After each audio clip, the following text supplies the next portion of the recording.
नमस्कार दोस्तों, मैं गगन गर्ग एक बार फिर से एसआईआर फार्म में आ रही समस्याओं का समाधान लेकर आपके सामने प्रस्तुत हुआ हूँ। पहली समस्या जो हमारे बीच आ रही है, हमारे घर की महिलाओं को आ रही है कि अगर उनको कैसे फार्म भरना है। जैसे मेरे सामने ये फार्म है, मैं अभी दिखा देता हूँ आपको। जैसे कि फार्म है और ये हमारे घर की एक महिला है, इनका यहाँ जो हमें डिटेल भरनी है वो 2025 की इनकी सेम डिटेल भरनी है। यहाँ जो भी डिटेल भरेंगे आप, चाहे किसी की भी, वो 2025 की भरेंगे।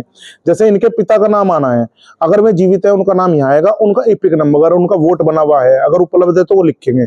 अगर इनके पिता एक्सपायर हो गया, जैसे इनके पिता नहीं है, तो ये अपने उनका नाम लिखेंगे, उनका एपिक नंबर नहीं लिखेंगे।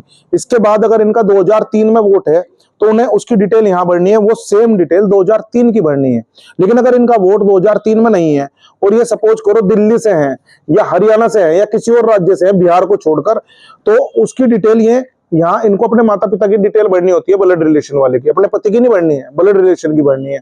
तो ये भर नहीं पाएंगी। उस कंडीशन में हमें क्या करना है? उस कंडीशन में हमें सिर्फ इन दोनों कॉलमों को छोड़ देना है, सिर्फ ये फार्म भर के हमें बीएलओ को जमा करना है।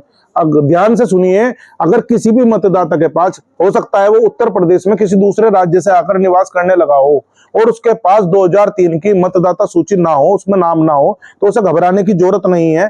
उसको केवल ये वाला फार्म यहाँ की डिटेल भर के देनी है। ये दोनों डिटेल उसको नहीं भरनी है। उसके 1 या 2 महीने बाद उसका मतदाता सूची में नाम आ जाएगा। उसके 1 या 2 महीने बाद तहसील से उसको कुछ कागज, कुछ डॉक्यूमेंट मांगे जाएंगे, वो उसको वहां जमा करने होंगे। इसमें बिल्कुल भी घबराने की जरूरत नहीं है।